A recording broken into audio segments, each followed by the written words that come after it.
Muy buenas tardes, reciban todos un cordial saludo acá de Costa Rica. Un saludo muy cordial para el profesor Jorge González de Promidad que nos acompaña desde Chile. Eh, por favor les agradezco si me confirman ahí vía el chat si están escuchando bien la grabación, perdón, la transmisión. Bueno, muy bien, entonces vamos a iniciar en este momento la lección del día de hoy. Espero que me estén escuchando bien. Vamos a cerrar el video. Si reciben un saludo cordial, vamos a cerrar el video para ampliar el ancho de banda desde acá. Les ruego, como siempre, por favor, mantener sus micrófonos apagados y nuevamente, si tienen dudas, pueden abrirlo en ese momento y hacer la pregunta oralmente o vía el chat, como lo hemos hecho en otras ocasiones. Bueno, en este momento, si alguno no escucha, pues, por favor les agradezco a los que están escuchando si me confirman ahí vía el chat algunos si nos están escuchando. Voy a compartir el escritorio y vamos a iniciar la sesión del día de hoy. Cuarta lección y última lección de este curso. Muy bien, ahí la tenemos. Hoy tenemos una lección un poquito cargada porque vamos a presentar dos técnicas de clustering muy usadas, que son la clasificación jerárquica ascendente o la agrupación jerárquica, también conocida como agrupación jerárquica. Y también vamos a hablar del método de K-means, que son dos técnicas bastante utilizadas en minería de datos. Les ruego por favor ahí a los que, si alguno tiene el micrófono abierto, por favor mantenerlo cerrado. Bueno, muy bien. Entonces les decía que hoy es la última lección del curso de métodos exploratorios. De hoy en 15 días estaríamos iniciando. Vamos a ver. Muy buenas tardes. Perdón, parece que tenía el audio cerrado. ¿Me escuchan en este momento? Ok, sí. Muy bien. Sí me están escuchando. Muchas gracias. Muchas gracias. Sí, sí me escuchan, perdón. Teníamos aquí un problemita técnico con el audio. Gracias, Blanca. Muy bien. Entonces sí me están escuchando bien en este momento.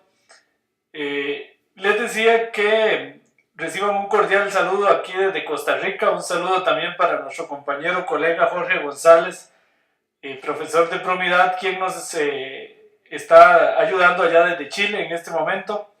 Un cordial saludo para él en especial y para todos los que nos escuchan en toda Latinoamérica. Les decía que la clase del día de hoy es la última del curso de métodos exploratorios y de hoy en 15 días estaríamos iniciando el curso de métodos predictivos. Siempre en el medio de dos cursos dejamos una semana adicional para lo que es la entrega de notas, la entrega de los certificados y todos esos temas. Bueno, entonces hoy tenemos una clase un poquito cargada porque vamos a estudiar, les decía, dos técnicas muy utilizadas en data mining, que son la clasificación jerárquica ascendente o agrupación jerárquica también clustering jerárquico, y el método de K-means o de las K-medias, que son de las técnicas más usadas para hacer agrupación, para hacer segmentación o para hacer clustering. Bueno, muy bien, entonces tenemos hoy una muy buena participación. En la clase tenemos prácticamente más de la mitad del curso. Muy bien, entonces vamos a iniciar con la clasificación jerárquica. El objetivo de la agrupación jerárquica es construir lo que se conoce como un dendrograma, que es lo que ustedes están viendo en este momento en pantalla, y a partir del cual se puede deducir la clusterización. Bueno, les pido hoy por favor, si alguno tiene el audio abierto, que por favor lo cierre para evitar ruidos. Bueno, entonces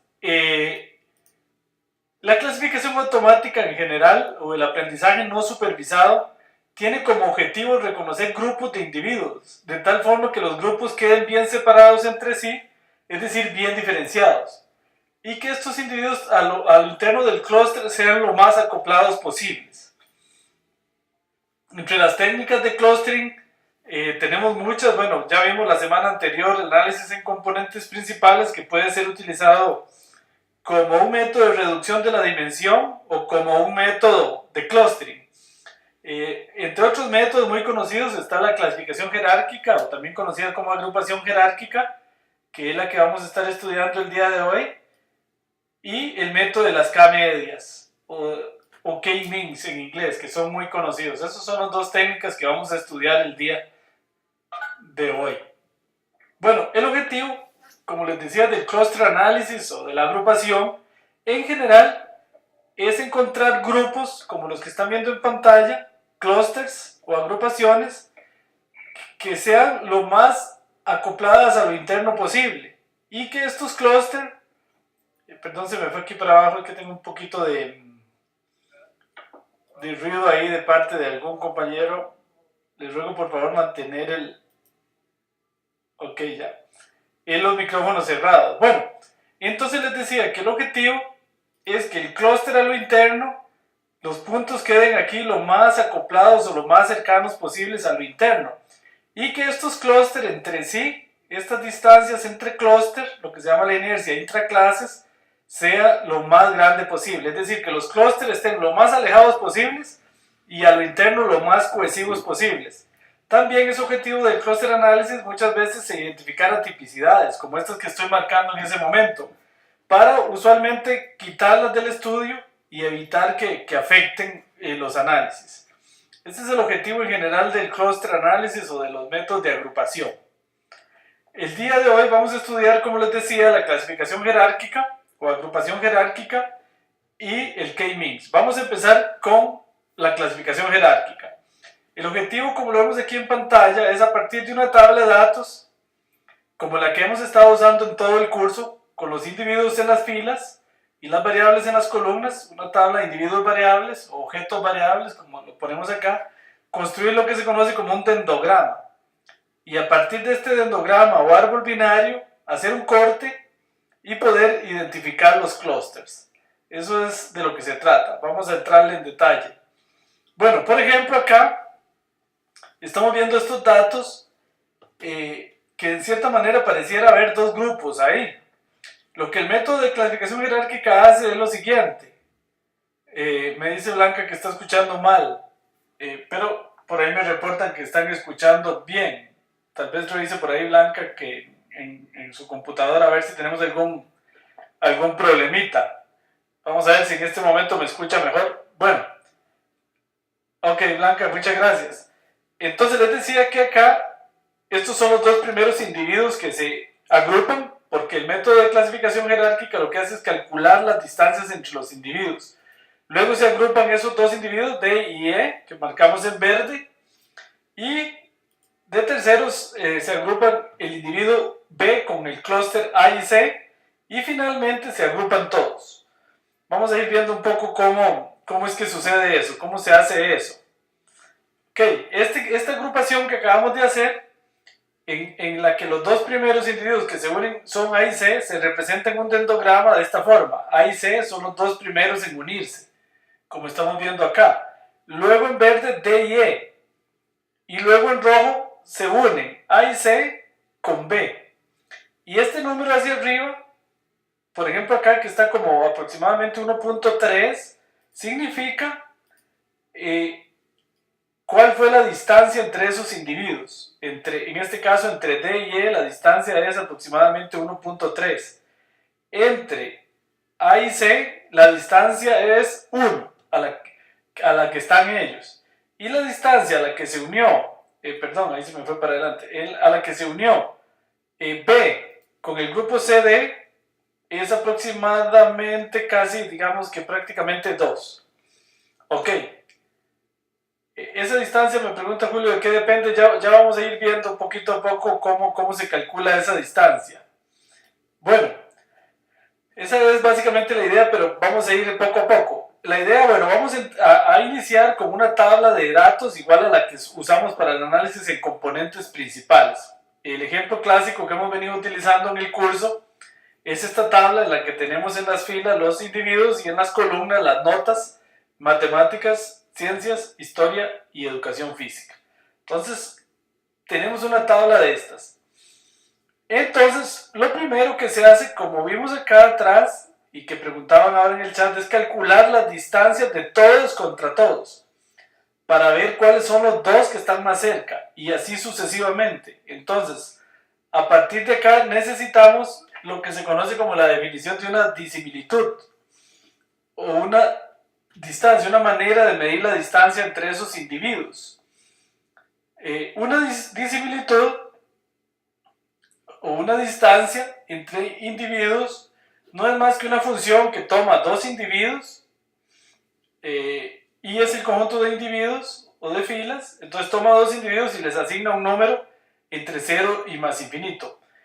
La distancia, pues la distancia más simple que existe es que un individuo está aquí, por ejemplo, y otro está por acá, y de ahí uno mide la distancia en centímetros o en kilómetros o en metros usando la distancia euclidiana clásica, por ejemplo, usando el metro. Esa sería una función, pero en general hay muchas otras maneras de medir distancias. Una función, para que sea una disimilitud, básicamente lo único que debe cumplir es esto, y es que la distancia sea simétrica, es decir, que la distancia entre x de x a y sea la misma que de y a x. ¿Ok? Eso sí se tiene que cumplir. Uno puede pensar que eso siempre se cumple, pero fíjense que no. Por ejemplo, si yo estoy yendo de x a y en un vehículo, en un coche, podría ser que solo haya vía para allá. Entonces la distancia de x a y es una, pero cuando me devuelvo tengo que tomar esta ruta. Entonces la distancia de y a x no es la misma que de x a y. En ese caso no estaríamos hablando de una disimilitud. ¿Ven? En el sentido normal, cuando uno mide con un metro la distancia entre puntos, sí, la distancia de x a y siempre es la misma que la de y a x. Bueno, cualquier fórmula que le asigne a un par de individuos un número positivo y que sea simétrico, o sea que la distancia de x a y es igual a la de y a x, se llama una disimilitud. Bueno, lo que se hace, como les decía, entonces a las notas escolares, el ejemplo que tenemos aquí antes, de notas escolares, lo primero que hace este método es calcular las distancias o disimilitudes de todos contra todos, de todas las filas contra todos, y agruparlos en una matriz que se llama la matriz de distancias. Y en esta matriz de distancias buscar quiénes son aquellos que más se parecen. En este caso observen que la mínima distancia la obtengo aquí en 0,56. Es decir, que los individuos más similares son José y Ana. Esos son los que más se parecen. Entonces esos son los dos que voy a unir de primero en el clúster. Ok, ahora, ¿cómo se calculó esta distancia? En este caso usamos la distancia euclidiana clásica, que es la que más comúnmente se utiliza. Ahorita vamos a ver un poquito más en detalle de eso. Ok, esta es la distancia que estamos usando, la distancia euclidiana clásica, que sería, dados dos individuos xy y xs, es la sumatoria desde j igual a 1 hasta p de x y j menos xsj al cuadrado, la raíz cuadrada de eso.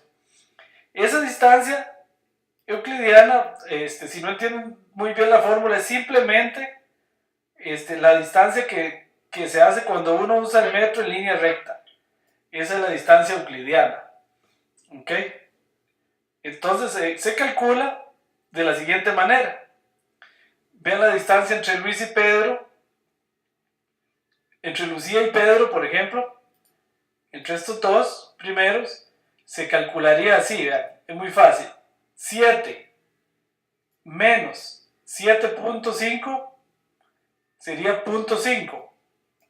Elevado al cuadrado me da 0.25. Luego, 6 menos 9.4, 6.5 menos 9.4 al cuadrado me da 8.41. 9.2 menos 7.3 al cuadrado me da 3.61. 8.6 menos 7 sería 1.6, al cuadrado me da 2.56. Esta que está más fácil, 8 menos 7, 1. Al cuadrado, 1. Y entonces la distancia final sería este, más este, más este, más este, más este, y a todo eso le tomo la raíz cuadrada. Eso me tiene que dar 3.97. Así hago las distancias de todos contra todos, con la fórmula, en este caso la fórmula euclidiana, y obtengo la matriz que está en la filmina de la página tras anterior a esta. Ahí están las distancias de todos contra todos. Bueno, por suerte esto el programa lo hace y uno no tiene que hacerlo obviamente a pie, ¿verdad? O a mano. Entonces, esa es la idea. Yo calculo las distancias de todos contra todos y obtengo esto que se llama la matriz de distancias. Ahí en el aula virtual ustedes pueden encontrar este archivo, por si quieren verlo más en detalle, que se llama Notas Escolares, Clasificación Jerárquica XLS.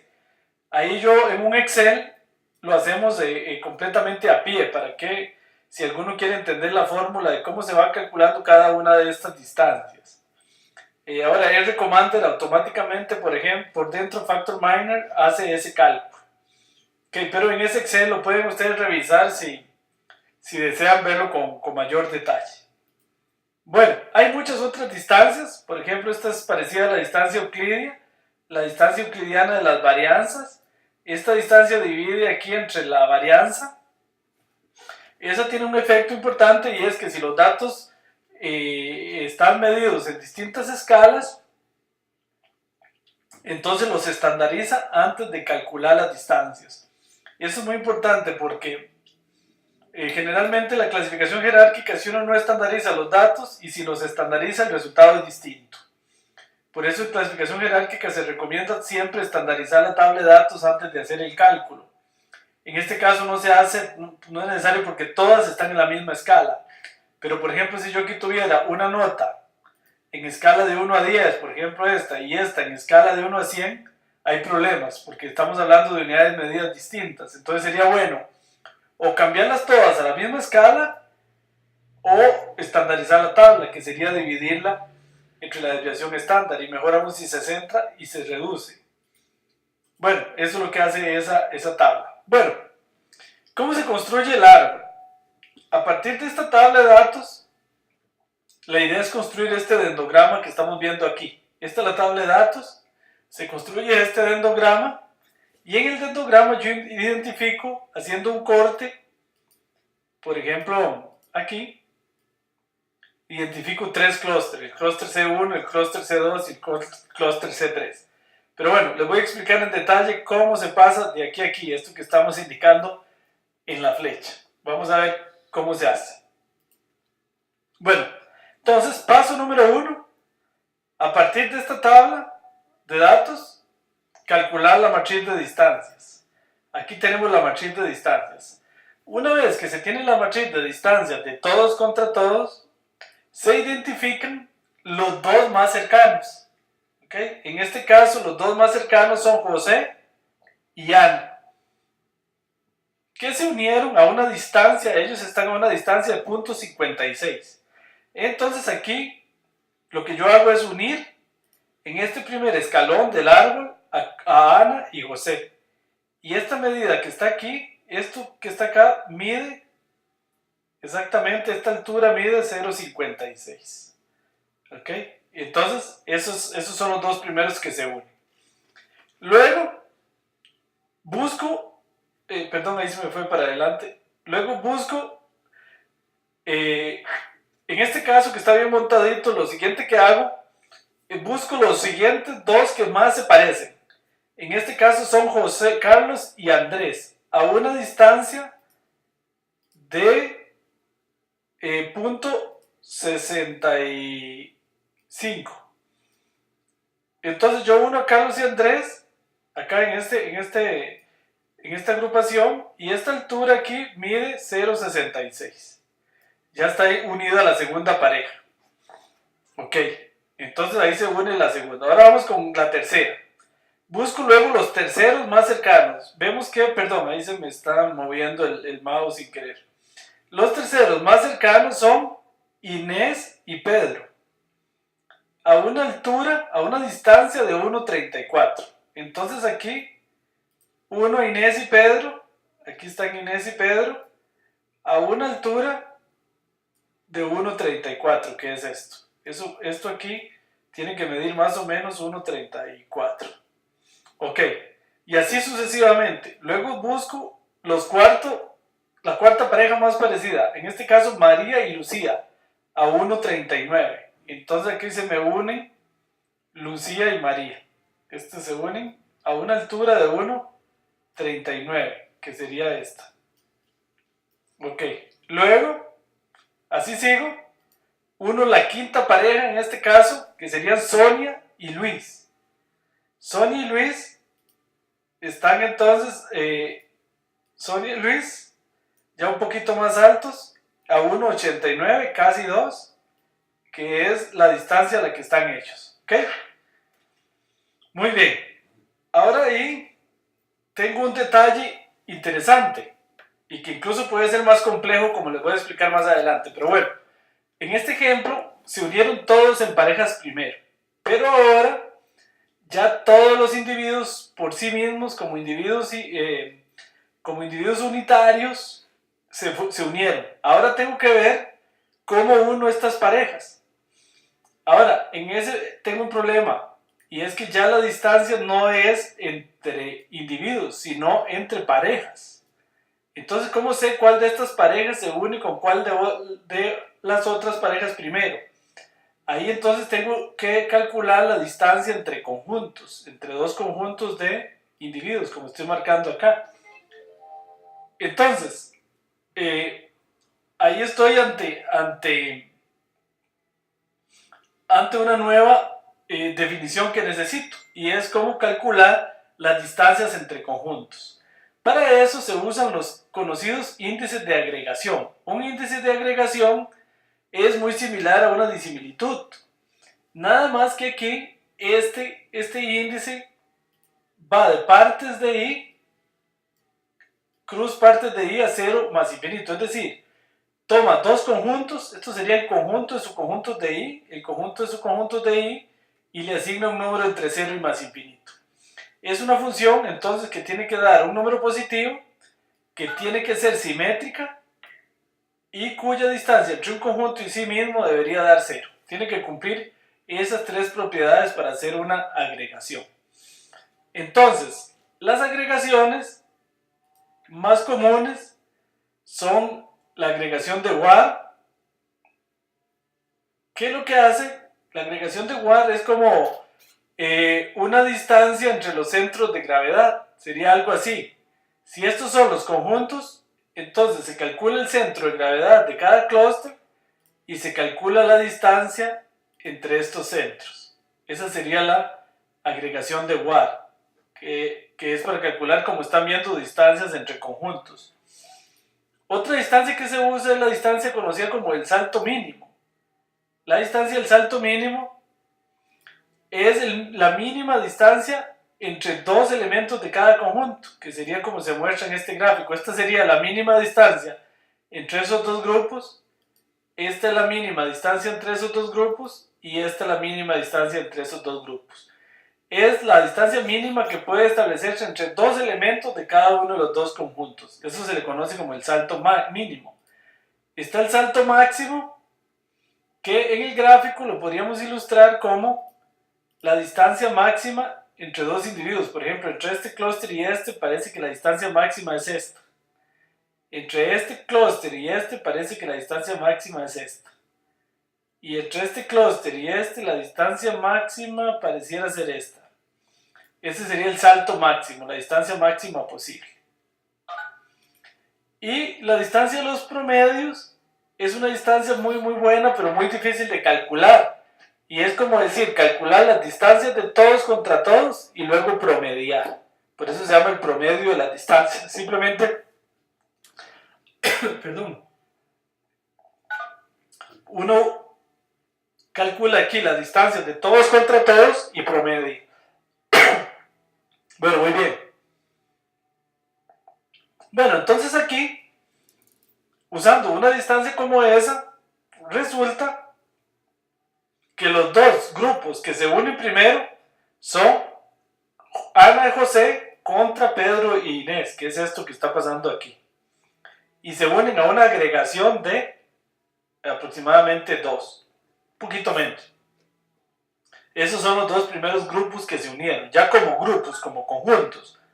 Luego se nos unen Carlos y Andrés contra el grupo Lucía y María. Es decir, estos dos grupos de acá se nos unieron.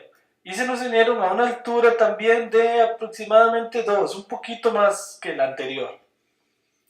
Luego se nos unen el grupo de Luis y Sonia. O sea, se nos unió el grupo de Luis y Sonia con todo este grupo. ¿A una altura de qué? Aquí está marcada, una altura aproximadamente de 8. Ese es el clúster que se unió. Este grupo contra este grupo. Luego, el tercer grupo que se une ya es todo, porque solo nos queda este grupo contra este otro grande, solo nos quedan dos grupos. Entonces ya tenemos el dendrograma listo. Aquí se unió este grupo versus este otro grande, pues ya solo eso nos quedaba. Y se unió a una altura aproximadamente de 12. Y ya tenemos el árbol binario listo para tratar de buscar los clústeres. Ok, bueno. Vamos a ver, por ahí tenía una pregunta en el chat. Me pregunta por ahí Julio Cruz que si en el ACP estandarizamos. Sí, el factor minor internamente estandariza, sin que uno se dé cuenta. Eso en el ACP. Después vamos a ver en el tercer curso que uno puede estandarizar o no. Incluso en el factor minor también se puede, pero uno puede con una opción estandarizar o no. Eso lo vamos a ver más adelante. Daniel del Cid me dice, ¿qué pasaría si aparte de haber creado pareja de Ana y José, la distancia más corta hubiese sido Pedro y Ana? ¿Hubiese sido un trío de individuos? Sí, sí se puede formar tríos de individuos ahora como vamos a ver en el siguiente ejemplo. Este ejemplo que acabo de mostrar está un poquito montado para ilustrarlo, para poder explicarlo más fácil. Pero ahora vamos a ver que se puede ser un poquito más complicado que esto. Ok, bueno. Hay alguna gente que no le llegó la invitación. Ok.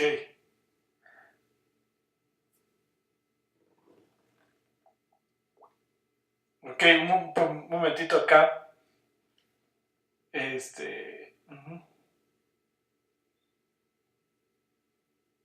Bueno, seguimos adelante, sí. Que aquí tengo me están comunicando alguna gente que no ha podido entrar a la reunión.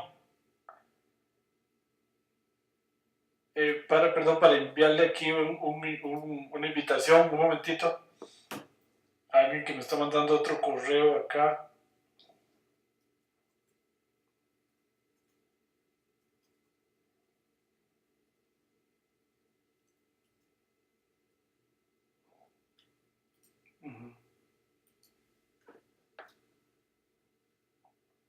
Ok. Bueno, entonces les decía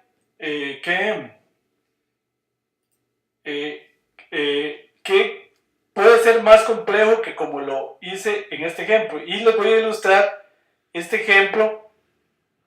Les voy a ilustrar este ejemplo de las importaciones de Centroamérica a México que ustedes trabajaron en la tarea con un ACP.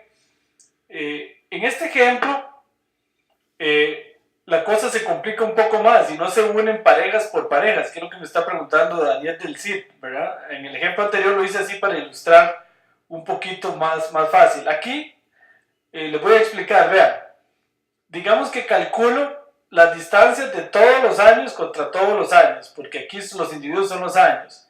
Y observo que los años más cercanos son el 87 y el 88. Entonces, en el siguiente paso del algoritmo, pues bueno, estos dos se me van a unir, 87 y 88. Son los dos primeros que se unen. En el siguiente paso del algoritmo, yo considero 87 y 88 como un solo individuo ya, porque ellos ya se unieron. Y los desaparecí como individuos solos en la tabla. Y voy a ir un poquito para adelante, perdón, para que ustedes vean dónde se unieron. Ahí, aquí están 87 y 88, que fueron los primera pareja que se unió. Bueno, muy bien. Ahí va similar al ejemplo anterior. Voy para atrás, perdón. Luego de unir 87 y 88, se me unen el 83 con el 82. Aquí está en 35 la altura. Entonces se unen 83, 82. Entonces, para el siguiente paso del algoritmo, yo considero el 83 y el 82 como un solo individuo.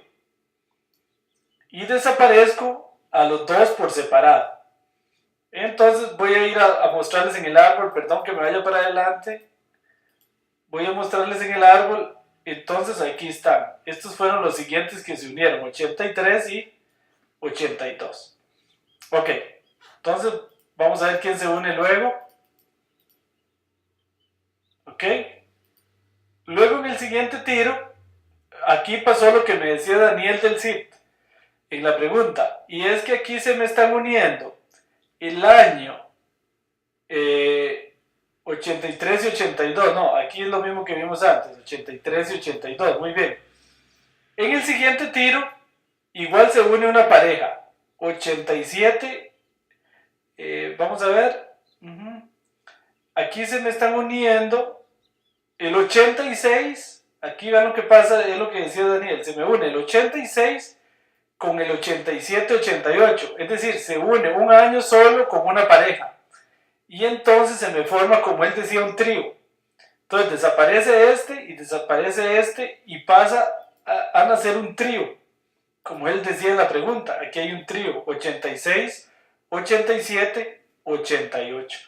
Entonces, aquí se unen, yendo al árbol, se me unen 86, 87, 88 acá. Antes, por ejemplo, de que se unieran 84 y 85, que se unieron luego, ¿ven? Entonces se formó un trío antes y todavía me quedaban individuos solos. En el primer ejemplo lo hice a puras parejas para que me quedara más fácil de explicarlo, pero no necesariamente es así. Se puede unir primero una pareja con un individuo solo o incluso un trío con un individuo solo y todavía haber individuos solitos. Sobre todo eso pasa cuando tenemos individuos muy atípicos, que se quedan solos y se van quedando solos en una pura esquina del árbol. Generalmente cuando eso pasa es porque el individuo es atípico.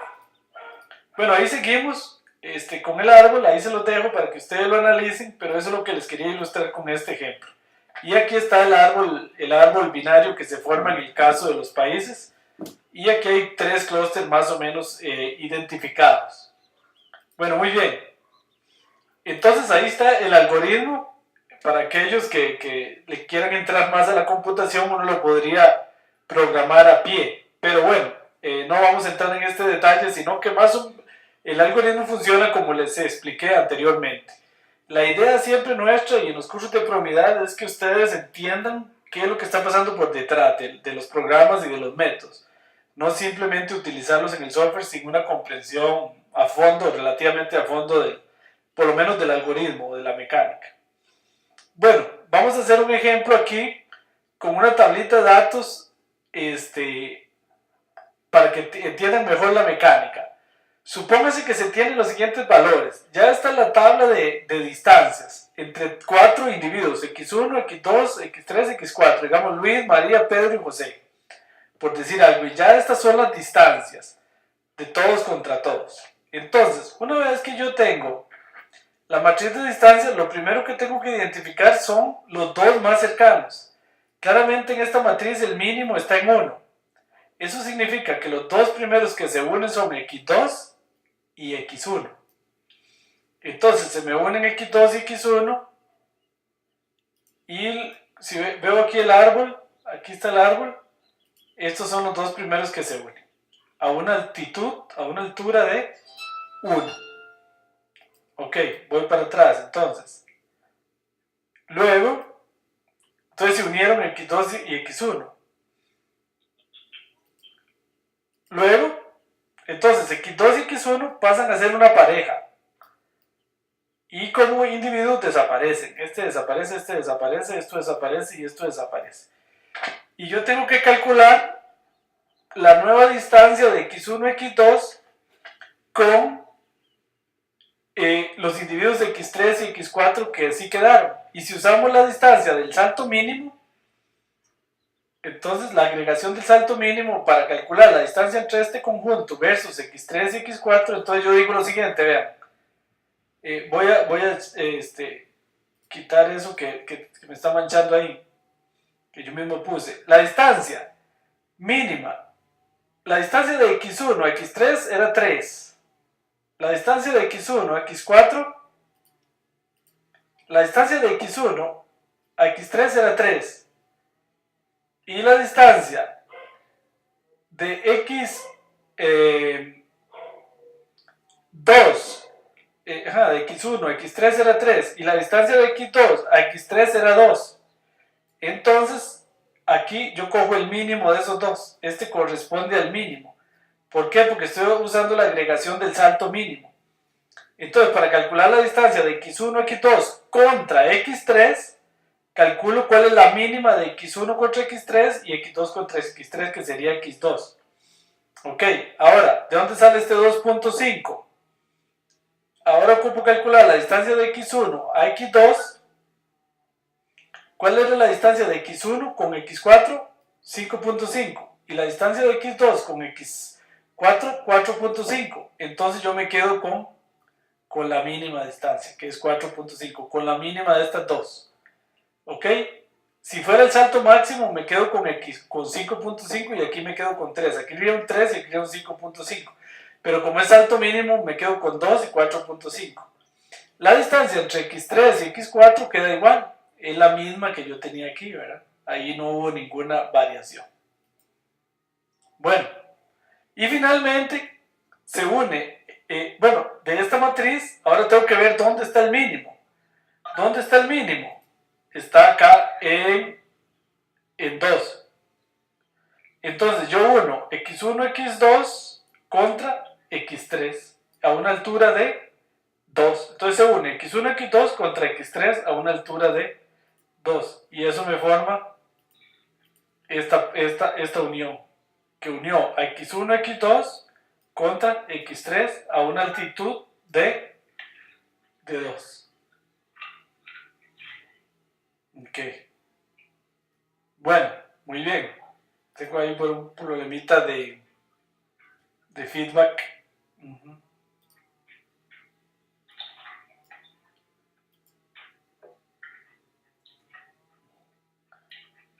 Ok. Por favor, mantener los micrófonos apagados. Ya. Ok. Bueno, entonces, y finalmente, pues todo el árbol ya solo me queda este 2.5, entonces el árbol se une aquí en 2.5. Ok. Bueno, vamos a ver, aquí tengo una pregunta en el chat que me dice, ¿cuál es la mejor? ¿WAR, salto mínimo, salto máximo? Depende del problema. Pregunta Felipe, muy buena pregunta. No, usted mismo se responde al final, depende del problema. La más usada es la de WAR. La de salto mínimo y salto máximo tiene la ventaja de que minimizan un poco los cálculos, pero dependiendo del problema es mejor. Y esto lo vamos a aprender en el tercer curso. En el tercer curso vamos a aprender cómo seleccionar ese parámetro, de manera que uno selecciona aquel que minimice la inercia. Ahorita vamos a ver más tarde eso, la inercia intraclases, o maximice la inercia interclases. Es decir, uno termina usando aquella que me logre separar mejor los grupos, o que me logre hacer grupos lo más acoplados posibles. Entonces uso la que me minimice la inercia interclases o me maximice la inercia interclases. Ok. Bueno, aquí están los árboles, las tablas, como quedarían si se usa salto máximo. Y si se usa el salto máximo, así queda el árbol. Vean que es muy importante esa pregunta que hacía, creo que Felipe. Porque en efecto, observen que este es el árbol con salto máximo. Y este es el árbol con salto mínimo. No quedaron igual. Entonces la pregunta es muy buena. Y este es el árbol con agregación del promedio. Entonces, en efecto, entonces uno dice, en efecto, ¿cuál es mejor? Es una muy buena pregunta. ¿Ok? Bueno, ahí les dejo eso para que viene una pregunta en la tarea. Cualquier cosa en el chat. Esta es la parte un poquito más difícil que vamos a ver hoy. Bueno, entonces vamos a ir al ejemplo de las notas escolares, que trabajamos la semana pasada con un análisis en componentes principales. Ya ustedes conocen este ejemplo: individuos en las filas y notas en matemáticas, ciencias, español, historia y educación física en las columnas como variables. Este es el árbol que nos queda. Algunos árboles, algunos software lo hacen como lo estoy presentando en este momento, de manera horizontal, y otros lo hacen de manera vertical. Es lo mismo. FactorMiner lo hace de manera vertical, como lo estamos viendo aquí. Bueno, entonces este es el árbol que resulta que estamos viendo acá a la derecha, de hacer clasificación jerárquica de esta tabla. Si aquí hacemos lo que se conoce como un corte, uno puede cortar el árbol. Si yo corto aquí, me saldrían dos grandes clústeres, este y este, dos clústeres. Ahora, si yo corto acá el árbol, eso se le llama un corte. Si yo corto acá, me salen tres clústeres: el amarillo, el rojo y el verde. ¿Ok? Y entonces depende un poco de cuántos clústeres uno quiera analizar, o cuánto presupuesto tenga, o qué tan fino quiere hacer el análisis. Bueno, una vez que se han decidido los clústeres, ¿cómo interpretar esos clústeres? Entonces, ¿qué es lo más importante? Bueno, ¿para qué y por qué se formaron esos clústeres? Lo que se hace, observen que este clúster amarillo corresponde aquí a las filas que están como en amarillo o anaranjado, que son Pedro, Inés, Ana y José. Es este clúster. El clúster azul son Luis y Sonia. Y el clúster verde, Lucía, Andrés, Carlos y María, que están en verde. Ahora, lo que se hace para interpretar el clúster es calcular el centro de gravedad. El centro de gravedad es simplemente, un vector de promedios. Por ejemplo, observen el centro de gravedad del clúster azul. Este 5.5 surge de 5 más 6 dividido entre 2. Este 6.25 sale de 6.5 más 6.4, más 6 dividido entre 2. Este 6.5 sale de 6.5 más 6.5 dividido entre 2. Este 6.25 de 7 más 5.5 dividido entre 2. Y este 8.85, 9 más 8.7 dividido entre 2. Es decir, son vectores de promedios. Entonces voy a calcular el vector de promedios o centro de gravedad de cada clúster. Eso es lo que se hace aquí. Este es el de este clúster, este es el de este clúster y este es el de este clúster. Y con el centro de gravedad me voy a ayudar a interpretar el clúster. Ok, bueno, por cierto, si tienen alguna pregunta hasta ahí, pueden hacerla vía el chat o abrir el micrófono. Bueno, muy bien. Ok. Bueno, con estos centros de gravedad se hace lo que se conocen como los diagramas horizontales y los diagramas verticales, que son gráficos de barras horizontales y verticales. Es decir, vamos a hacer un gráfico de barras por centro de gravedad. Este gráfico de barras del primer clúster queda de esta manera. Entonces, este gráfico de barras nos muestra que este primer clúster es un clúster que es sobre todo bueno en ciencias y bueno en matemáticas, y parece que no tan más o menos en historia y español, y malos en educación física. Esa sería si yo grafico vean, yo grafico una barra que mide 7.7, otra que mide 9.4, otra que mide 7.6, otra que mide 7.7 y otra que mide 6.7. Estas son estas barritas que tengo acá. Así hago un gráfico de barras para este azul y otro gráfico de barras para este verde. Y entonces el gráfico de barras del azul nos muestra claramente que este es el clúster de los buenos en educación física y malos en matemáticas y ciencias. Ok, y el clúster verde, haciendo el gráfico de barras, se ve que es el clúster de los que son buenos en historia y español, o sea, los buenos en las letras. Ese sería el clúster 2. Son regulares, malitos en ciencias y matemáticas y también malos en educación física. Y eso se llama los gráficos horizontales, esos que acabo de ver, son horizontales. Horizontal, ¿por qué? Porque he hecho un histograma, eso no es un histograma, es un gráfico de barras por cada fila, acá, uno para cada fila, eso se le llaman los horizontales. Ahora voy a hacer los verticales. El diagrama vertical sería uno por cada columna, es decir, ahora voy a graficar por materia. Por materia. Entonces, si grafico por materia el gráfico de barras, se observa que el clúster 1, que es este, aquí me quedan los clústeres y en la altura la materia. El clúster 1 es el bueno en matemáticas. ¿Ok? Luego, si grafico ciencias, vemos que el clúster 1 también es bueno en ciencias. Si grafico español, vemos que el clúster bueno en español es el clúster 3. Y el clúster 2 más o menos, y el clúster 1 es regular y el clúster 2 es malo. Si graficamos historia, vemos que el clúster 3 es el que es bueno en historia. Y el clúster 1 regular. Y el clúster 2 es malo en historia. Si graficamos el clúster 2, claramente este es el clúster de la gente buena en educación física. Porque aquí graficamos educación física, perdón. Y vemos que el clúster bueno en educación física es el 2. El clúster 1 es malo en educación física y el clúster 3 es regular. Ok, bueno, por ahí tengo una pregunta en el chat.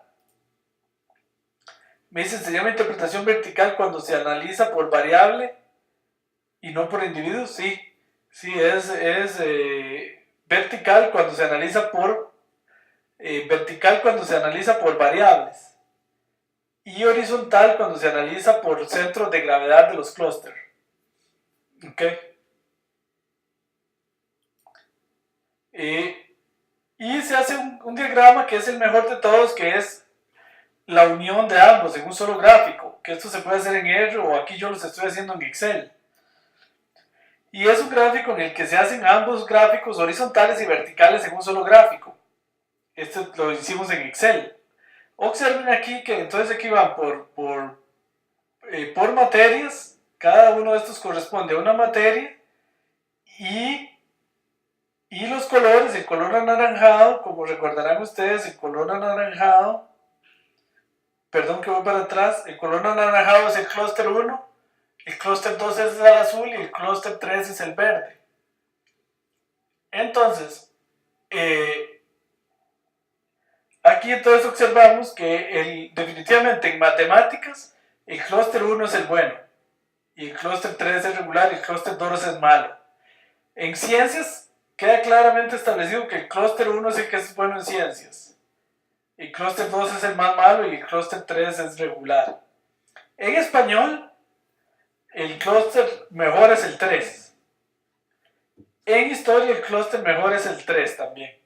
Y en educación física, el clúster mejor es el clúster 2.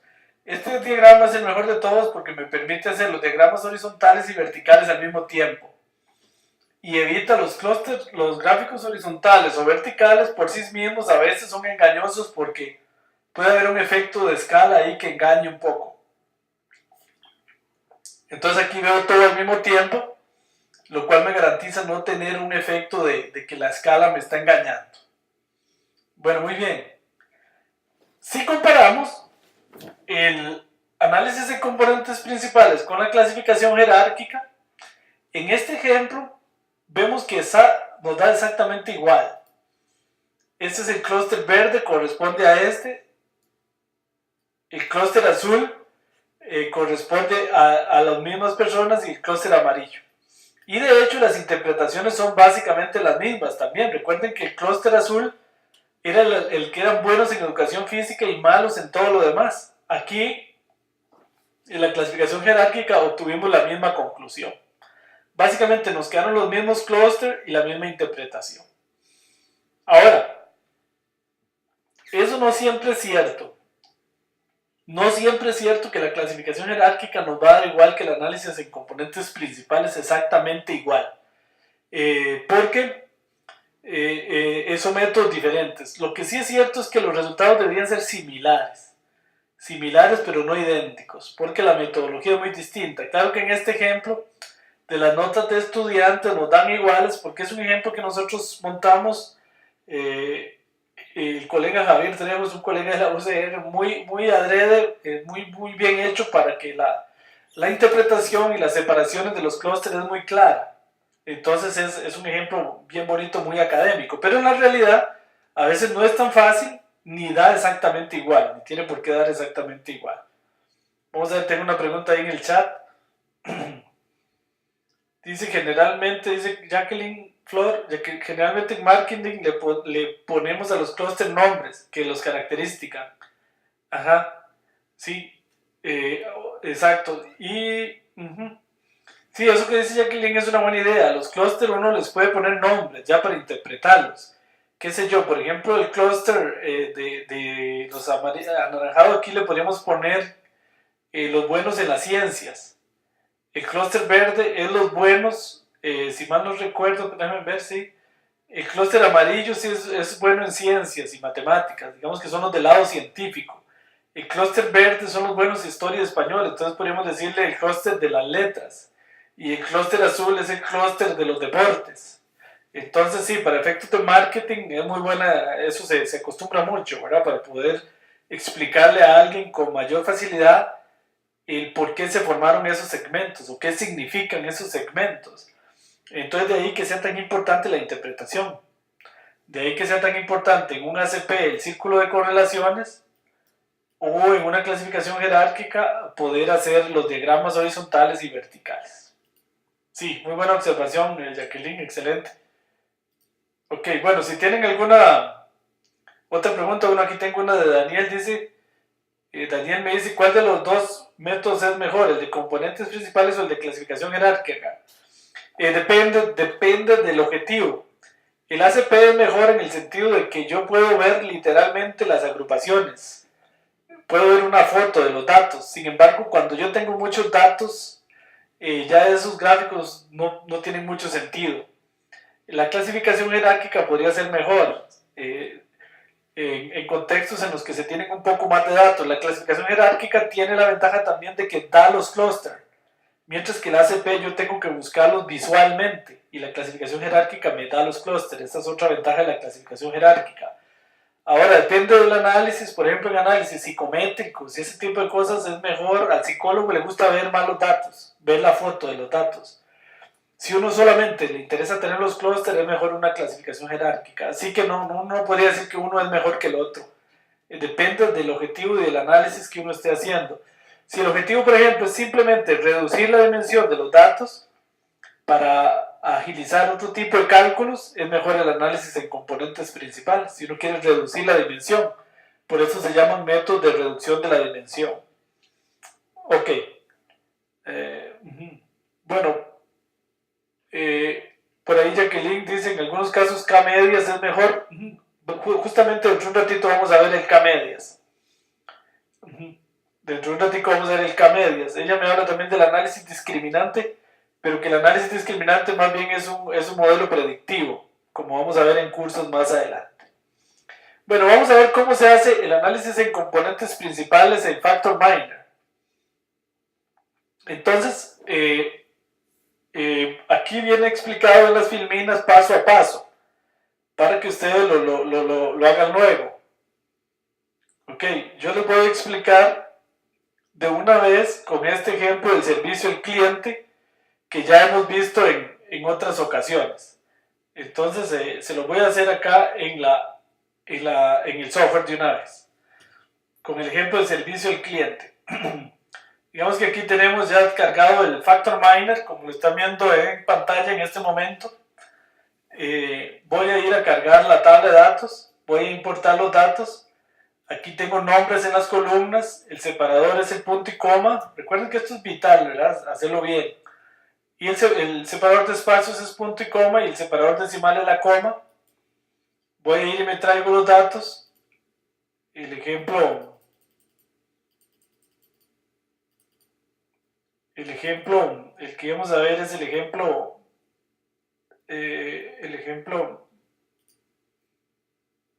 uh-huh, perdón, es el ejemplo de clientes. Uh-huh. Sí, el ejemplo de servicio al cliente del supermercado. Bueno, entonces vamos a cargar el ejemplo clientes. Aquí lo tengo. Uh-huh. Ok, ahí ya lo cargué. Voy a maximizar mi ventana acá. Y aquí estamos con la versión Macintosh, pero es igual, exactamente igual en Windows. Bueno, entonces siempre es bueno darle visualizar los datos para verificar. Ahí estoy verificando que los datos fueron adecuadamente leídos. Aquí tengo un problemita de escala que ahorita van a ver y lo vamos a corregir. Es que el problemita de escala que tengo es que todas las variables están medidas entre 0 y 10, como podemos ver acá. Pero la variable edad, digamos que en cierta manera está entre 0 y 100. Entonces eso me genera problemitas que ahorita les explico. Pero bueno, luego los vamos a corregir. Bueno, ahí están bien los datos. Entonces, una vez que he hecho esto, me voy aquí al menú Statistics o Estadísticas en español. Me voy aquí a Análisis Dimensional. En el menú Análisis Dimensional hay un menú que se llama Cluster Analysis. Y en ese menú Cluster Analysis ustedes pueden ver K-means o K-medias y Cluster jerárquico o agrupación jerárquica, que es la mejor traducción al español. Le doy a agrupación jerárquica. Entonces me dice que seleccione las variables. Puedo seleccionar solo algunas, pero bueno, voy a seleccionar todas. Y le doy OK. OK. Y en este momento, por ahí debo tener el gráfico al lado de atrás. Ahí lo tengo. A veces el gráfico me queda en segundo plano. Ahí está el gráfico. OK. Entonces en ese gráfico, uno debe decidir cuántos clústeres quiere. También depende del objetivo, qué tan fino quiere hacer el estudio, pero aquí se ve con claridad que 3 clústeres sería una buena opción acá. Y entonces se me forma este clúster, por ejemplo, con 3 clústeres. Se me forma este otro clúster y este otro clúster grande acá. Ok. Ahí es si hice el corte aquí con 1. Bueno, ahí marqué 2 clústeres, perdón. Sería el corte sería más bien, ahí lo marqué mal. El corte sería, más bien, ese corte sería aquí, en 3. Ok. También se puede hacer un corte en 4 clústeres, digamos aquí, hacer el corte del árbol. Entonces me quedan 4 clústeres. Este clúster hasta aquí. Luego este otro clúster. Y aquí lo partí en 2 clústeres más pequeños. Que ahí sería con 4 clústeres. Todo depende de lo que uno quiera. Ok, una vez calculado los clústeres, yo puedo hacer algo que todo el mundo, mucha gente me ha preguntado. Y es que en el ACP no se puede porque en el ACP los clústeres se determinan visualmente. Y la pregunta es cómo agregarle el clúster al que pertenece cada individuo a la tabla de datos. Aquí sí es muy fácil hacerlo. Yo me voy aquí, análisis dimensional, cluster análisis, otra vez, análisis de conglomerados, y me voy a esta opción que dice Add Hierarchical Clustering to the Dataset. En español, agregar a los datos el clúster al que pertenece cada individuo. Con esta opción, yo le doy aquí. Y aquí me preguntan, qué importante acá, que cuántos clústeres quiero, 2, por defecto pone 3 o 4. Yo decidí en mi árbol que me pareció una buena idea hacer 4. Todo depende de los objetivos del análisis, pero bueno, digamos que con 4 clústeres. Entonces le doy OK. Y aquí, si le doy View Dataset, observen que en la última fila, en la última columna, me puso HClustLabel. Esto aquí. Y aquí me pone a qué clúster pertenece cada individuo. Es decir, el primer individuo pertenece al primer clúster, el segundo al primero, el tercero al segundo y así sucesivamente. Por ejemplo, este individuo pertenece, este individuo, que sería, me parece que Rebeca, no. Esto después se puede guardar en un archivo, como veremos más adelante. Me parece que sí, aquí Arnoldo pertenece al cuarto clúster. Y así sucesivamente. Esto se puede guardar en un archivo y de ahí procesarlo en Excel. Bueno, entonces, otra cosa que se debe hacer acá es darle sumarizar o que me dé los centros de gravedad. ¿Cómo extraer los centros de gravedad? Entonces, para establecer los centros de gravedad, yo le doy análisis dimensional, cluster análisis, y le doy sumarize o sumaríceme el clúster jerárquico que acabo de hacer. Entonces, si le doy esta opción, y digamos que le doy con 4 clúster otra vez, con 4 clúster, entonces aquí me presenta algo que se llama un bplot, que lo vamos a ver en otros cursos, es como un ACP, pero no lo vamos a explicar hoy en detalle. Y me deja aquí, aquí como están viendo en la ventana de resultados, o la ventana de output o de resultados, los centros de gravedad. Este sería el centro de gravedad del grupo 1, este el centro de gravedad del grupo 2 y este el centro de gravedad del grupo 3. Desgraciadamente, FactorMiner no hace los gráficos horizontales y verticales. Como veremos después, en R directamente es muy fácil hacerlo desde la consola. Yo lo podría hacer con una instrucción aquí muy fácil, pero eso es tema del tercer curso. Entonces, por ahora, para efectos de la tarea, yo me puedo llevar esto aquí, le doy copy, como están viendo ahí, le doy copy, y lo pego en un editor de texto o en Excel. Digamos, si aquí lo puedo pegar, ahí lo pegué. Y desde ahí me los llevo para procesarlos, por ejemplo, con Excel y poder hacer esos gráficos con Excel, que es relativamente fácil hacerlos en Excel. Ok, entonces esto la manera de procesarlo podría ser así para efectos de la tarea. Ok, ven que aquí están los centros de gravedad del grupo 1, grupo 2, grupo 3 y grupo 4. ¿Por qué 4 grupos? Porque yo le pedí 4 clústeres. Le doy copy y los pego, por ejemplo acá en Excel.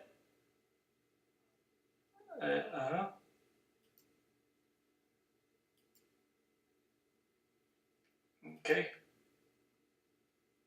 Bueno, ahí los puedo pegar en Excel. Me están diciendo que estoy cambiando muy rápido ahí, perdón. Es que la clase de hoy está un poquito... Aquí yo los puedo pegar en Excel, en unas celdas, y hacer el análisis. Ok, bueno, entonces ahí les dejo ese trabajo a ustedes ya de hacerlo con Excel. Bueno, muy bien. Entonces, ahí me disculpan. Bueno, entonces ese fue la clasificación jerárquica de este ejemplo de servicio al cliente. Aquí viene explicado paso a paso en el PPT, ¿ok? Por aquello. En este ejemplo, aquí en la filmina les voy a terminar de explicar. Digamos que cojo 3 clústeres. Aquí hice el corte en 3 clústeres. Entonces, si hago 3 clústeres, en la ventana de resultados, que es lo que les estaba explicando antes, haciéndole el summary, me quedan los centros de gravedad. Luego en los centros de gravedad, me los llevo y los pego en Excel o en un editor de texto y los grabo tipo texto, después los leo en Excel y ya puedo hacer los centros de gravedad. Ahí ya los tengo en Excel, los 3 centros de gravedad de los 3 conglomerados en este caso, y entonces los grafico en Excel. Hago el gráfico horizontal y vertical de una sola vez. Aquí, como les decía, tengo un pequeño problema. Ven que esta variable de edad me queda muy grande porque esta está, digamos, en escala 1 a 100. Digamos que el más viejo tenga 100. Bueno, en este caso tiene 50 casi. Y las demás variables están en escala 0 a 10. Entonces esto me hace una distorsión. Para evitar esto tendría que centrar y reducir los datos. Lo que pasa es que cuando uno centra y reduce los datos, todas las escalas cambian y entonces a veces la interpretación se vuelve un poco difícil. Entonces, perdón, acá se me movió. Entonces, a veces lo mejor es reescalar esta variable. Aquí lo que voy a hacer es reescalar esta variable y la voy a dividir entre 10, de manera que la edad quede igual entre 0 y 10. Eso sí, yo voy a estar entendiendo que si una persona tiene 5 años, en realidad son 50, pero la reescalo para poder ver mejor estas diferencias aquí y poder interpretar mejor los resultados. Entonces ahí está, ven, el gráfico ya reescalado. Aquí ya la edad no resalta tanto, pero me permite explicar mejor los clústeres. Entonces aquí ya con facilidad puedo ver, por ejemplo, de la edad, que el clúster verde es el clúster de la gente más vieja y el clúster azul el de la más joven. Que el clúster verde es el de mayor antigüedad, lógicamente también, el de mayor tiempo de ir al supermercado. Que el clúster verde califica más mal la atención a los empleados. En cambio, el clúster azul, ven que el clúster azul es el que califica bien casi todo. Entonces, el clúster azul es un buen clúster. El clúster de la gente más joven, y a la vez parece que los jóvenes tienden a calificar mejor todo. En cambio, los mayores tienden a calificar todo mal. ¿Okay? Y el clúster rojo es como un clúster más promedio, en todo, es interesante. Entonces ahí es una interpretación rápida, ¿verdad? Claro que cuando uno está en la realidad, a esto de la interpretación, hay que dedicarle bastante más rato, ¿verdad? Bueno, muy bien. Y como les expliqué, uno puede agregar en la tabla de datos a qué clúster pertenece cada individuo. Ok, muy bien. Ahí están los 3 clústeres marcados. Ok, algunos me preguntaban que cómo agregar colores en el ACP y en esto. En la tarea número 4 viene explicado. Y ahí ustedes lo viene explicado cómo hacerlo paso a paso. Es parte de la tarea. Bueno, ahí les dejo un libro donde pueden estudiar más a fondo las técnicas de clustering, en este caso el análisis de conglomerados o conocido también como clasificación jerárquica. Ok, no sé si tienen alguna pregunta o comentario hasta ahí. Ok, porque la clase de hoy es un poquito cargada y vamos a ir a ver el método de las K-medias o el K-means. Si tienen algún comentario.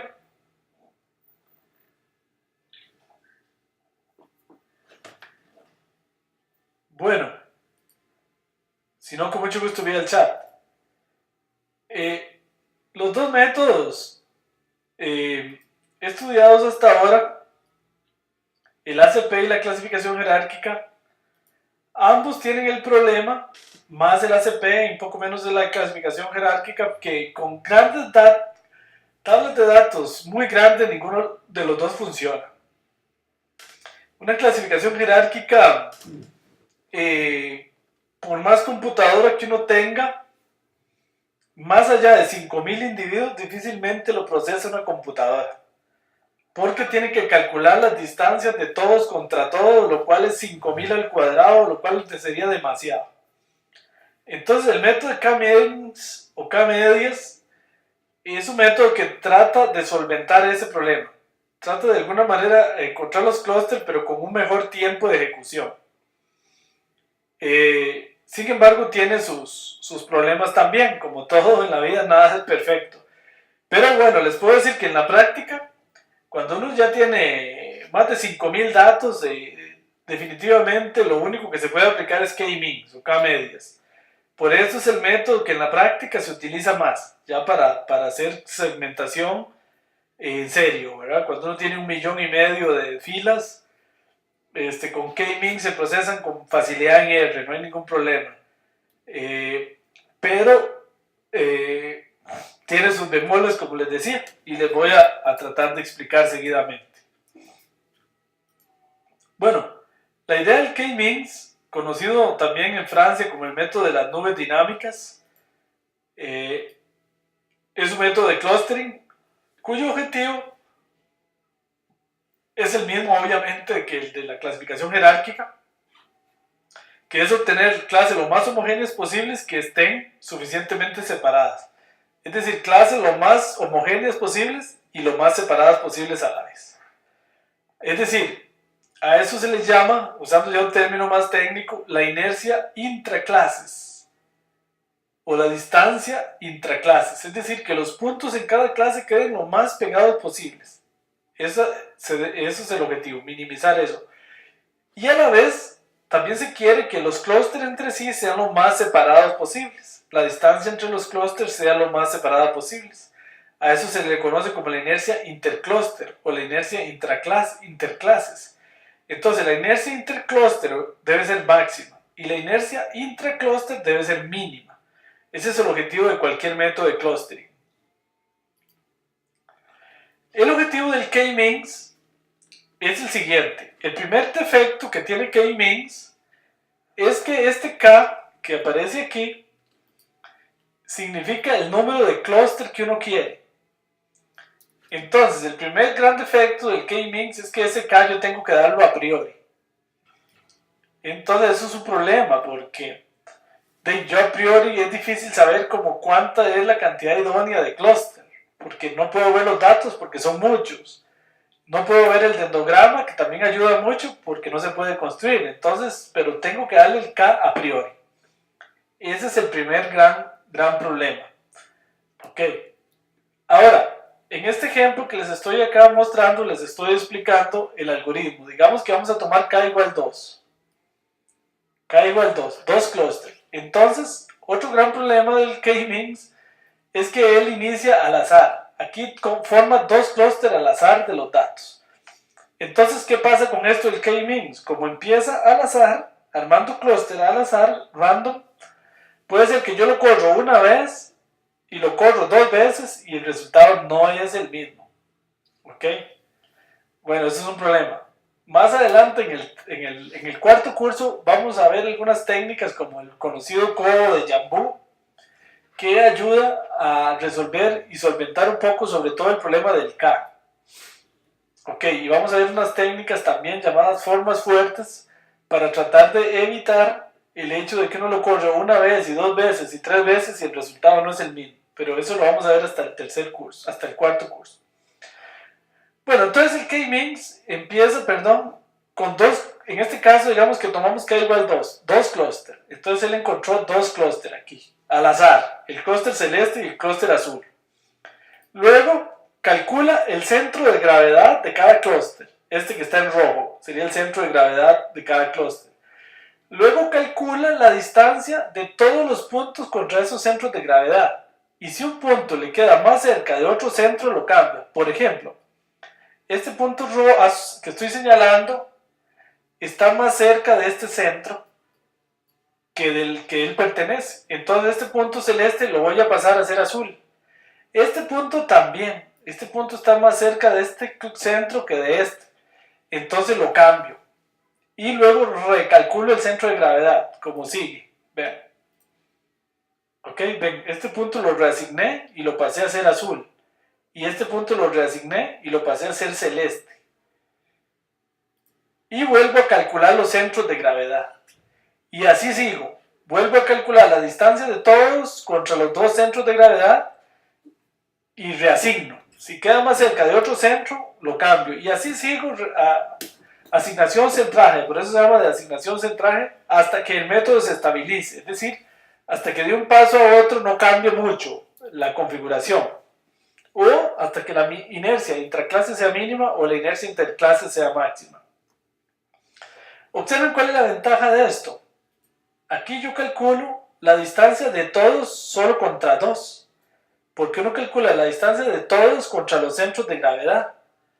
Mientras que en el clustering jerárquico que vimos anteriormente, uno calcula la distancia de todos contra todos tiro a tiro. lo cual es evidentemente mucho más. Imagínense que acá, por ejemplo, si yo tengo 1.000.000 de datos, yo calculo solo 2 millones de distancias, ¿verdad? Porque es de todo el millón de datos contra los dos centros de gravedad, 2 millones. Mientras que si lo hago todos contra todos, si tengo 2 millones de datos, tengo que hacer 2 millones, ya se me olvidó si es 2 millones al cuadrado o 2 millones a la 2 millones, vamos a ver. Lo cierto del caso es que es un número que tiene un crecimiento exponencial. Y por ejemplo, ya con 2 millones, evidentemente ese número, así sea 2 millones al cuadrado, ya no es viable calcularlo por una computadora. Entonces, esa es la gran ventaja del K-Means. Calcula la distancia de todos contra los centros de gravedad y no de todos contra todos. Si yo tengo 3 centros de gravedad, serían 3 millones de cálculos, tiro a tiro. Si tengo una tabla de 1 millón. Si tengo 5 centros de gravedad, 5 millones de cálculos. Lo cual sí es viable hacerlo en un tiempo razonable. Bueno, aquí, formalizando un poco, el método se define lo que es el centro de gravedad total. El centro de gravedad total se define como el promedio de todos los datos. Eso es el centro de gravedad. Es como una media, pero vectorial. Ven que esto es una media de vectores. Entonces el centro de gravedad total es el centro de gravedad, digamos, si yo tengo todos los datos así, entonces es el puro centro. Ahora, también se define el centro de gravedad de una clase, que es igual al promedio, pero de una clase, de un clúster. Este es el centro de todos los datos, y este es el centro por clúster. Entonces, si tengo K clúster, lógicamente tengo K centros de gravedad, uno por cada clúster. Ok, perdón. Ok, aquí por ejemplo, en este archivo que está en el aula virtual, ustedes lo pueden ver hecho el cálculo a pie, para el ejemplo de estudiantes. Se llama ejemplo notas escolares Excel K-Means. Entonces yo calculo aquí los centros de gravedad por clúster, que es como les expliqué en la parte anterior, un promedio. Y el centro de gravedad total, que es simplemente es promediar todos. Por ejemplo, 7,2 sale de 8 más 7 más 5 más 9 más 7, 3 más 6, 5 más 7, 2 más 6 más 8, 7 más 7 dividido entre 10. Ese es el promedio de todos. Y aquí está el promedio por clúster. Entonces, volviendo para atrás, estos son promedios por clúster y este es el promedio total. Ok. La inercia total es como una varianza vectorial. Aquí estamos calculando la distancia de todos los datos contra el centro de gravedad. Es la varianza, pero desde el punto de vista vectorial. Eso se conoce como la inercia total. Luego está la inercia interclases. La inercia interclases es la distancia entre los grupos. Si yo tengo 2 grupos, 3 grupos, entonces la inercia interclases es la que calcula estas distancias, la suma de estas distancias. Entonces fíjense que aquí por eso se calcula la distancia del centro de gravedad, de un centro de gravedad, de un clúster al centro de gravedad total, y así sucesivamente. Luego se suman y se promedian. Esto es para hacer un promedio ponderado. Entonces eso es lo que se conoce como la inercia interclases. Este número, aunque no lo comprendan muy bien la matemática, la interpretación es sencilla, es qué tan largo me quedaron los clústeres. Y entonces yo quiero que este número sea muy grande. Entre más grande sea este número, mejor. Porque se dice que entonces que están los clústeres son más alejados, son más bien separados. Y luego está la inercia intraclases, que es como les explicaba antes. Si yo tengo los clústeres, yo lo que quiero saber con es qué tan homogéneos son. Qué tan apelotados están, por decirlo de alguna manera simple. Entonces, esto se calcula de esta manera, que es la distancia, el promedio de la distancia de los puntos a su centro de gravedad respectivo. Esto se llama la inercia intraclases, y yo quiero que este número sea mínimo. Entre más pequeño sea, significa que los grupos son más cohesivos, están más cohesionados. Ok. Dichosamente, existe una fórmula muy famosa que se llama la identidad o la igualdad de Fisher, que dice que la inercia total es igual a la inercia interclases más la inercia intraclases. Eso matemáticamente es medio complejo, pero tiene consecuencias importantísimas en el algoritmo. Reduce los cálculos a la mitad. Porque fíjense que esto lo que dice es que la inercia interclases, la inercia intraclases, yo quiero que esta sea, perdón, yo quiero que esta sea mínima. Y quiero que esta sea máxima, la inercia interclases. Pero sumadas dan una constante. Entonces eso tiene la siguiente ventaja. Vean, si yo tengo dos números que sumados dan 100, digamos 25 más 75, entonces, para que sumados den una constante, si yo hago este más pequeño, por ejemplo 74, automáticamente tengo que poner aquí 26 para que sigan sumando 100. Entonces, ¿qué significa eso? Que automáticamente, si la inercia intraclases es mínima, automáticamente la inercia interclases es máxima. Entonces eso reduce los cálculos a la mitad. ¿Por qué? Porque yo puedo concentrarme en un algoritmo que maximice este número o en un algoritmo que minimice este número. Ambas cosas serían absolutamente equivalentes. Entonces eso me reduce los tiempos de ejecución a la mitad. Eso se llama el teorema de Fisher, que tiene esa aplicación práctica importantísima. Bueno, aquí en este ejemplo, estudiantes, notas escolares para aquellos que quieran hacer un poquito más de matemáticas, viene para el ejemplo de notas escolares y para 3 clústeres una verificación a pie del teorema de Fisher. Aquí está la inercia interclases calculada, la inercia intraclases y la inercia total. Y aquí se verifica que en efecto este más este más este da este. Ok. En la tarea, para aquellos que quieren hacer un poco más de matemática, viene un ejercicio de hacer esto a pie y volverlo a hacer pero con 2 clústeres. Aquí está hecho con 3 clústeres. Entonces solo para aquellos que quieran profundizar un poquito más. Ahí les dejo esta filmina y esta hoja de Excel también la pueden bajar del aula virtual. Para aquellos que quieran entender un poco más a fondo esto, no es necesario para aplicar el método e interpretarlo. Sí, Julio, todo está en el aula virtual. De hecho, los técnicos habilitaron el aula virtual hace unos minutos antes de iniciar la clase. Entonces de ahí pueden bajar todos estos materiales que estamos viendo. Ok, bueno. Entonces, aquí está explicado esto que les acabo de decir. Aquí está explicado el tema del problema combinatorio, en el sentido de que la clasificación jerárquica que vimos en la primera parte de la clase no es viable hacerla cuando uno tiene demasiados datos. Por eso, cuando se tienen demasiados datos, lo que se usa es el método de K-means o K-medias. ¿Ok? Conocido, hay varias versiones del método de K-means, ¿verdad? Está el método de Forgy, que propuso uno de esos métodos. Está el método de McQueen también, que propuso otro método. Son pequeñas variantes del método. Y está el método de las nubes dinámicas, que es este que les he explicado hoy, que fue propuesto por el profesor Eddie D., que por cierto fue mi profesor de tesis de doctorado allá en Francia, el profesor Eddie D. Ese es el creador del método de las nubes dinámicas. Ok, en el fondo son variantes del mismo método. En esta filmina les trato de ilustrar el problema de que desgraciadamente el K-means, sobre todo si hay muchos datos, un tiro puede dar una cosa y otro tiro puede dar otra. Entonces aquí lo ideal es iterar bastante. Luego en el cuarto curso vamos a trabajar más esto desde la consola y uno va a tener más control sobre este problema que les estoy explicando acá.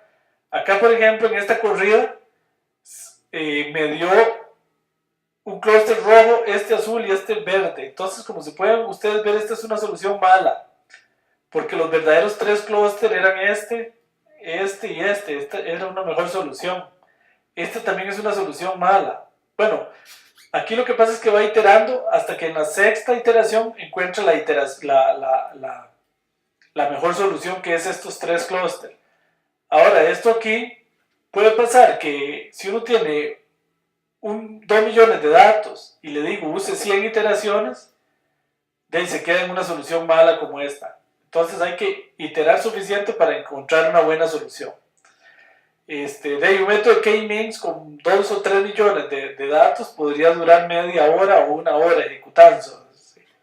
¿Verdad? No esperen que en data mining las cosas pueden ser muy rápido, y sobre todo cuando estamos con big data, ¿eh? Cuando tenemos datos grandes, los tiempos de ejecución no esperen que sean segundos, siempre van a ser minutos, incluso horas, incluso días, ¿verdad? Como vamos a ver en el penúltimo curso del programa de Big Data. Bueno, muy bien. Entonces esta es la solución óptima, como les decía, y esto es lo que se conoce como una solución suboptimal, por ejemplo, en el que el método de K-means no encontró la mejor solución que pudo haber encontrado. La clasificación jerárquica sí hubiese encontrado esta solución óptima. Lo que pasa es que si se tienen muchos datos es imposible. Nunca lo lograría por cuestión de tiempo. El K-means sí lo logra, pero podría ser que no se encuentre la solución ideal, que era esta. Podría ser. Y el problema es que también uno puede no estarse dando cuenta de que no la encontró. Yo aquí lo veo porque lo logro graficar. Pero si tengo millones de datos en n dimensiones, esto no es posible graficar. Bueno, otra pregunta importante que vamos a resolver después es ¿cuántos clústeres? Si yo veo estos datos aquí, uno puede decir, sí, 2 clústeres, el rojo y el azul. Pero ¿por qué no 4 clústeres? Vean que estos 4 clústeres también tienen sentido. O estos 6 clústeres. Ahora, ¿cuántos clústeres debe uno usar? Depende del problema, depende incluso de cuánta plata tiene uno. Digamos que yo estoy segmentando para hacer una campaña dirigida diferente a cada segmento. Si yo tengo mucha plata y muchas posibilidades, podría usar 6 clústeres y hacer 6 campañas diferentes. Pero si yo no tengo tanta plata, a lo mejor tengo que conformarme con 2 campañas diferentes, entonces solo uso 2 segmentos o 4 segmentos. ¿Ven? Entonces eso depende mucho del objetivo, de qué tan fino quiera uno que sea el análisis e incluso de cuánto presupuesto uno tenga, ¿verdad? Bueno, como les decía, ¿cuántos clústeres es toda una pregunta en K-means? En otro curso vamos a estudiar esto que estamos graficando aquí a la derecha, que se llama el cobo de Jambu. Y eso solo se puede hacer desde la consola de R. Y vamos a determinar un poquito, por lo menos ayuda un poquito a determinar cuántos clústeres posiblemente hay en los datos. Pero esto lo vamos a analizar con detalle en el curso de calibración y selección de modelos, que es el cuarto curso. Bueno, ahí está el algoritmo paso a paso del K-means. Y este es un ejemplo de los datos de notas escolares. Fíjense que aquí les explico con un ejemplo práctico y pequeño. Corrimos las notas escolares, el K-means, lo corrimos 25 veces. Perdón, 25 veces. 17 veces encontró la solución óptima, la solución ideal, que fue la misma que encontró el ACP y la clasificación jerárquica. 3 veces se encontró esta solución que no era muy buena. Y una vez, por ejemplo, un 4% encontró esta solución que es pésima. Entonces ven, no deja de ser un problema. ¿Qué tal que yo solo lo corrí una vez y me quedé con esta solución que era bastante mala? Entonces ese es uno de los grandes problemas del K-means. Primer problema, que hay que darle el K a priori. Segundo problema, que uno puede estar ante una solución suboptimal, puede estar no ante la mejor solución. Gran ventaja del K-means es que es viable correrlo aún si uno tiene millones de datos. Por aquí me pregunta Julio, en promedio, ¿cuántas veces debería hacer la corrida? Julio, depende de qué tan grandes sean los datos. O sea, yo he tenido que hacer acá, por ejemplo, consultorías para clusterizar los clientes de la telefonía celular del ICE acá en Costa Rica. De ahí tenemos 6 millones de datos. Solo es posible hacerlo una vez. No es viable hacerlo varias veces. Entonces, solo es posible hacerlo una vez y va a durar varias horas, ¿verdad? Entonces depende de la máquina que uno tenga, depende de qué tan grande sea la tabla de datos, así lo podrá hacer una o más veces. Eso lo vamos a trabajar más en el curso de calibración y selección de modelos. Que con gusto, Julio. Bueno, entonces vamos a ir a ver cómo se hace K-means en Factor Miner y con eso terminamos la clase del día de hoy. Aquí viene, para que no se preocupen, paso a paso explicado. Ok. También viene explicado cómo se hace con Ratel. También se puede hacer el K-means y la clasificación jerárquica con Ratel. Con Ratel se hace acá en una pestaña que se llama Cluster. Y esta pestaña que se llama Cluster me deja las dos opciones. Vean, me deja hacerlo vía K-means o me deja hacerlo vía Cluster jerárquico. Y otros métodos que no vamos a estudiar aquí. Pero por lo menos estos que son los dos más conocidos, el K-means y el Cluster jerárquico. También se pueden hacer en Ratel. En la tarea, en un ejercicio por ahí se pide hacerlo en Ratel. Ok. Y entonces, bueno, para terminar, yo se los voy a hacer aquí en Factor Minor. Bueno, vamos a hacer el mismo ejemplo que ya teníamos cargado los datos, ¿recuerdan? El del ejemplo de clientes, pero lo vamos a hacer con K-means. Es básicamente lo mismo, nos vamos al menú Statistics, nos vamos a Análisis Dimensional, nos vamos a Cluster Analysis o Análisis de Agrupación y escogemos aquí K-means. ¿Okay? Es muy similar al clúster jerárquico, nada más que aquí vamos a usar K-means. Le digo K-means, le digo que me seleccione en este caso todas las variables, le digo OK y ahí me generó el K-means. Ahora, ahí ustedes me van a preguntar cuál K usó. Entonces, se me olvidó decirle cuál K. Entonces lo voy a hacer nuevamente. Él tiene por defecto, me parece, si mal no recuerdo, K igual 10. Cluster Analysis, K-means. Aquí tengo los datos. Selecciono todos los datos. Ok. Y me voy acá a opciones. Y selecciono el número de clúster.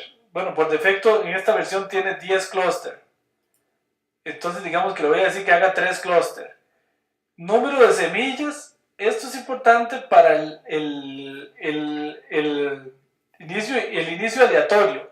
Entre más semillas use aquí mejor. Pero claro, el algoritmo va a durar más. También vean aquí el número máximo de iteraciones. También entre más sea este número, mejor. Mejor, más, digamos, nos da más garantía de estar cerca del óptimo global. Claro que entre más le dé acá, más va a durar la computadora haciéndolo. Aquí esta opción, si quiero que incluya el Cluster Summary, que si quiero que me haga el B-Plot, que el B-Plot es un gráfico que vamos a estudiar más adelante en otro curso, es una especie de ACP, una variante de ACP. Por ahí tengo una pregunta en el chat, vamos a ver si se refiere a este mismo. Profesor, ¿a qué se refiere semilla? ¿Al número de datos? No, esto de la semilla es que en los métodos aleatorios en las computadoras, para que sean realmente aleatorios, que hay gente que dice que no son ni tan aleatorios, usan una cuestión que se llaman semillas, la semilla del azar. Y entonces, entre más semillas use la técnica, digamos que uno se garantiza que el método es más aleatorio. Entonces, se garantiza más que el inicio sea aleatorio. Eso es lo que quiere decir un poquito esto acá. ¿Ok? Es un tema un poquito técnico, pero es una buena pregunta. Aquí el máximo número de iteraciones sí es importante. Entre más grande, mejor. Por supuesto, entre más grande, más va a durar el algoritmo. Digamos que entonces le doy OK. Esto que tengo acá en pantalla es lo que se conoce como el B-Plot.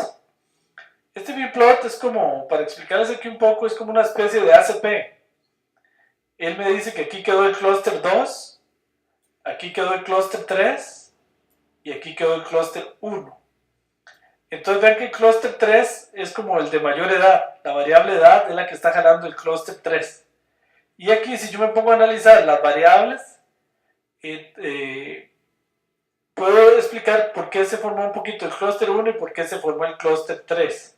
Ahora, ¿cómo se analiza en general los clústeres en K-means? Igual que en clasificación jerárquica, con los diagramas horizontales y los diagramas verticales. Exactamente igual.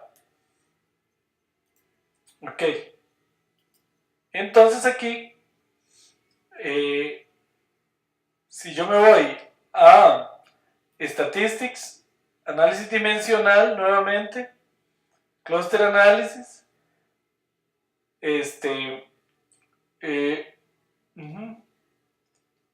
acá en el dataset ya me aparece, perdón, directamente, déjenme ver acá, sí, aquí debería aparecerme el clúster al que quedó asignado cada individuo, ¿ok? Pero no lo estoy viendo en este momento. Ok, ¿por ahí alguien quiere preguntarme algo? Ok, bueno, entonces, déjenme hacerlo aquí nuevamente. Entonces, análisis dimensional, cluster análisis, K-means, le doy options, y aquí, ok, fue que no le di check. Ven, este check acá es importante, que me asigne el clúster en los datos. Ven, este es importante, por eso fue que no me apareció. Entonces le doy ok, vuelve a correrme, y aquí si le doy view dataset, observen que acá al final, perdón que ahí se me está metiendo en ruido,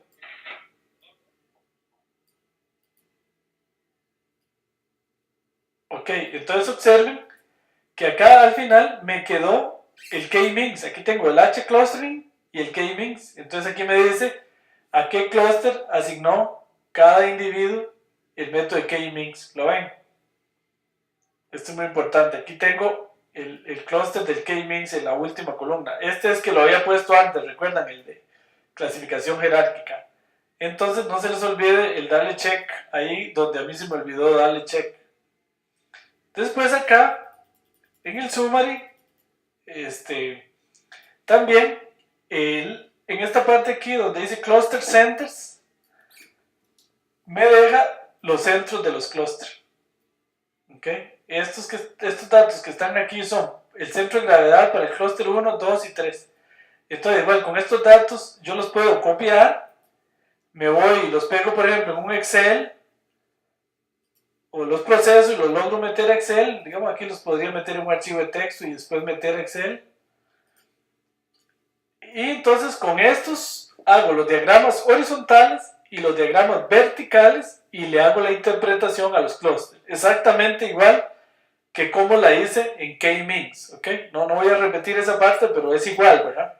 Es igual, es un análisis a partir de los centros de gravedad usando el análisis vertical y el análisis horizontal. Ok, no sé si, vamos a ver si me faltaba alguna parte acá, ¿no? Ok, no sé si tienen alguna pregunta o comentario. La clase de hoy ha estado un poquito, ahí me disculpan, un poquito fuerte. Hemos visto bastantes temas en una sola clase.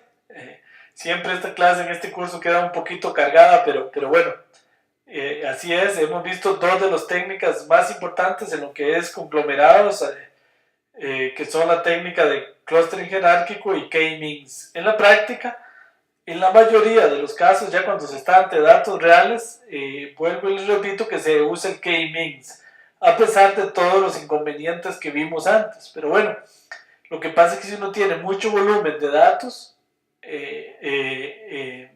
no queda más que usar K-means. El ACP es una buena técnica cuando uno no tiene muchos datos porque permite análisis mucho más visuales. La clasificación jerárquica es una técnica cuando uno tiene datos de tamaño medio. Y K-means cuando uno tiene ya datos masivos, datos grandes, no queda más que usar la técnica del K-means. ¿Okay? Si tienen alguna pregunta o comentario, con mucho gusto, pueden abrir sus micrófonos. Ok, bueno, muchas gracias y decirles entonces una cuestión logística. El curso termina hoy, la tarea queda para de hoy en 8 días. De hoy en 8 días, entonces, entre los dos cursos, queda una semana. Eso significa que que el curso de métodos exploratorios empezaría el 1 de septiembre. ¿Ok? El 1 de septiembre. La tarea es para de hoy en 8. Les dejamos una semanita de descanso. En esa semana les estamos enviando las notas de este curso. Les estamos enviando los certificados de aprobación y de aprovechamiento. Y entonces en esa semana, ya que queda ahí, les rogamos los que quieren continuar con nosotros, que espero que ojalá sean todos, lleven el curso de métodos predictivos, que es un curso muy muy interesante. Ahí vamos a ver cómo predecir si una transacción es fraude, si no es fraude, si un cliente se nos va a ir. Métodos predictivos en general que son muy muy muy útiles y muy utilizados, lo que se conoce también como métodos de la statistical learning o analytics, muy conocido hoy como analytics. Eso es lo que vamos a estudiar en ese curso, usando sobre todo el paquete Rated. Entonces, bueno, les recuerdo que con eso terminamos. La tarea final queda para hoy en 8 días y a partir de ahí les queda una semanita de descanso. En esa semana les enviamos las notas, ustedes las pueden ir viendo en el aula virtual y les enviamos los certificados y inicia ahí también la matrícula y los respectivos pagos del último curso, que lo pueden ir haciendo de una vez también, ¿verdad? No hay problema. Aquellos que se quieren garantizar el espacio. Bueno, entonces si tienen alguna pregunta o comentario, con mucho gusto, y si no, pues como siempre, ahí está el aula virtual y ahí podemos ver y evacuar dudas constantemente.